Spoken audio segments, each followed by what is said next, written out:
this whole issue of Mars and Venus and this integration inside of the masculine and the feminine, it's not only about lovers and partners and spouses, although that's often the language that it gets put into. It's also about all the ways that the culture teaches us to project our power onto anybody else.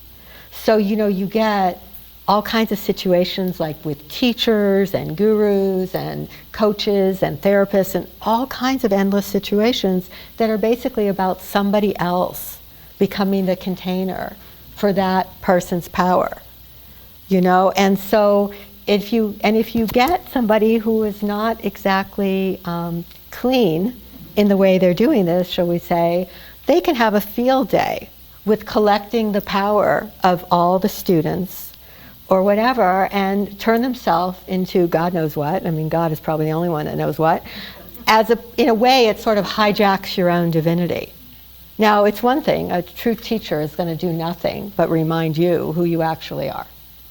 But if somebody's not so clean with it, and I just wanted to say it from the get-go, this all ties into the Mars-Venus energy too. It was funny, a couple days ago, I ran into a lawyer friend of mine, and she was saying she's handling this case for a yoga teacher. It's almost a cliche, who's been sexually harassing his female students, and now there's going to be a case against him.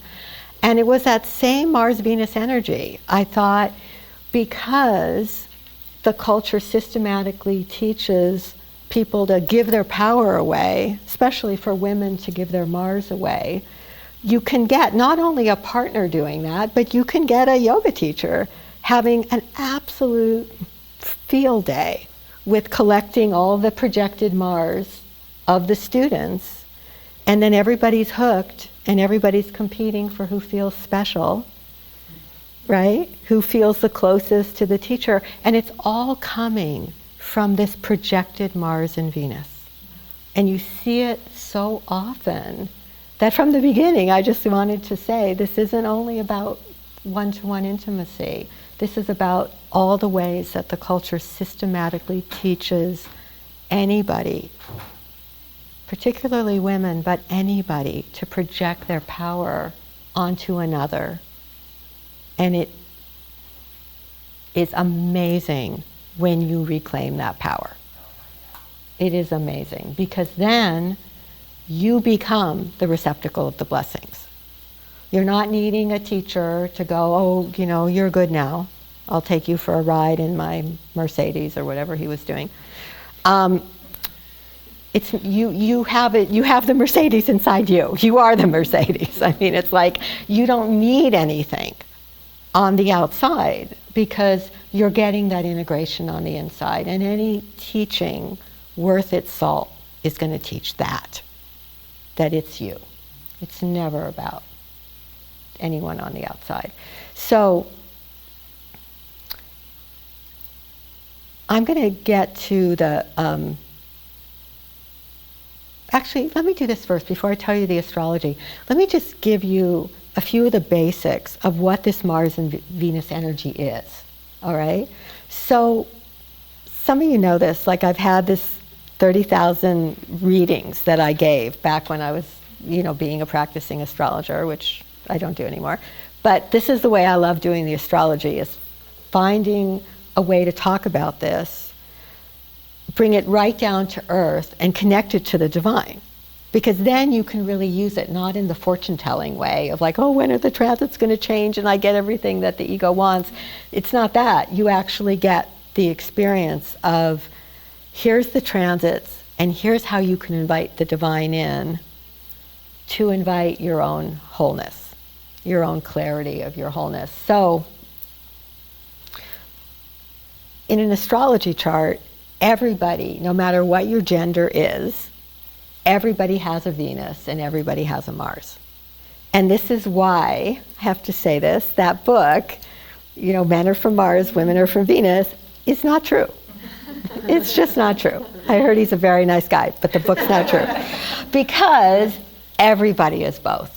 Now that doesn't mean that a lot of men are a lot more Mars, especially in a culture that trains them to be a lot more Mars. But, a lot of men are, a lot of women are a lot more Venus. However, everybody has both. And if you look at the vicissitudes of astrology, there are women that have a lot of Mars, a lot.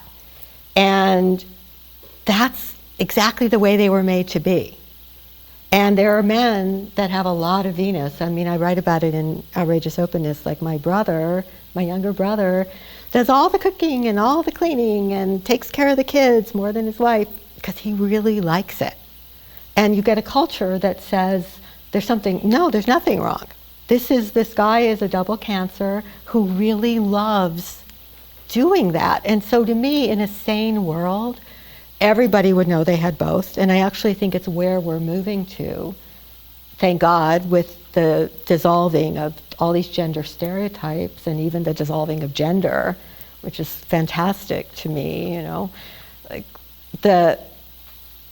this idea that everybody's one or the other. We're going into a time now where you actually have what the astrology chart says, which everybody has both.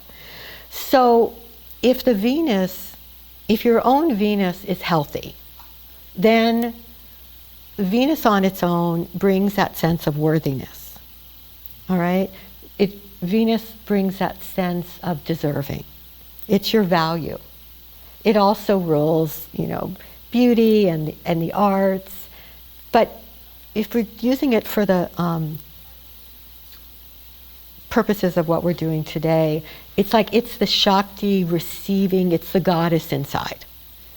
Everybody has that energy, and you learn to deserve to receive through that Venus. So if you have an issue where you go, wow, it's really hard for me to receive. I'm a giver. I like to give. I don't like to receive.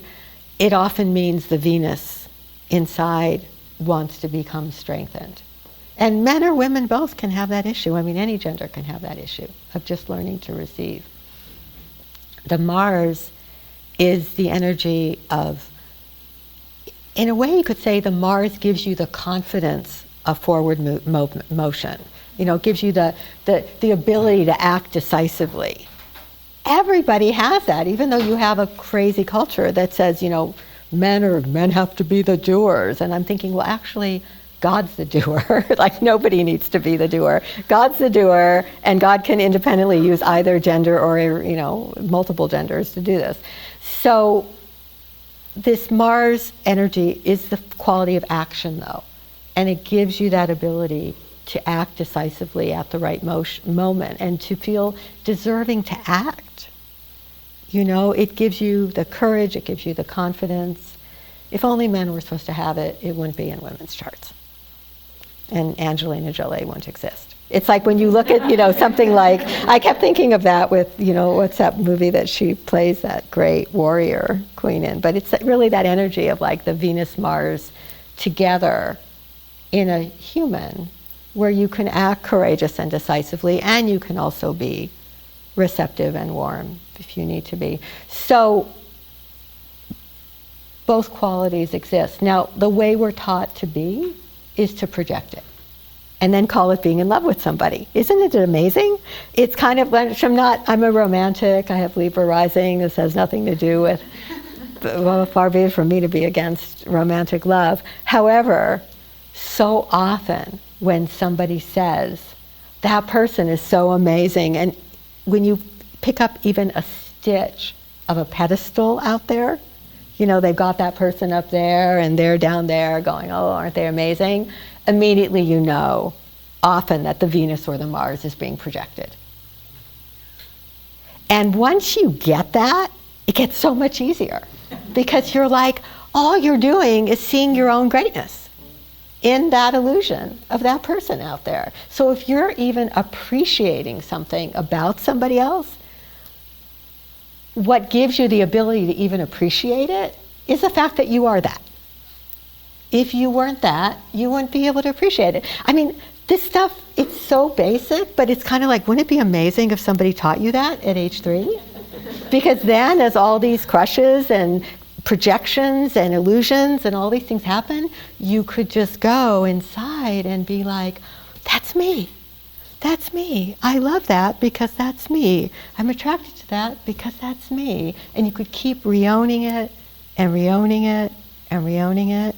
And then, which is really what we're going to do in like just a few hours of being here, or at least get you on the stream of doing that, because as you keep re-owning that projection, it's like you wake up and you're like, oh, I actually am a whole person.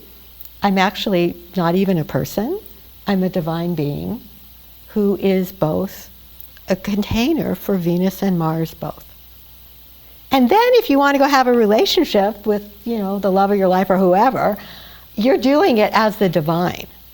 You're not doing it as a partial being who's cutting off a limb, attaching it to somebody else and saying, they have the most amazing arm. Isn't that amazing? It really is. Like, if you think of it this way, that's what goes on in projection. And I would also say, same thing with teachers, same thing with that whole thing that goes on in cults. It's extraordinary. It's all through, when they have that line where they say it's all done through mirrors. It literally is all done through mirrors. It's like through the mirror of the mind, thinking it's seeing something magnificent that it's not.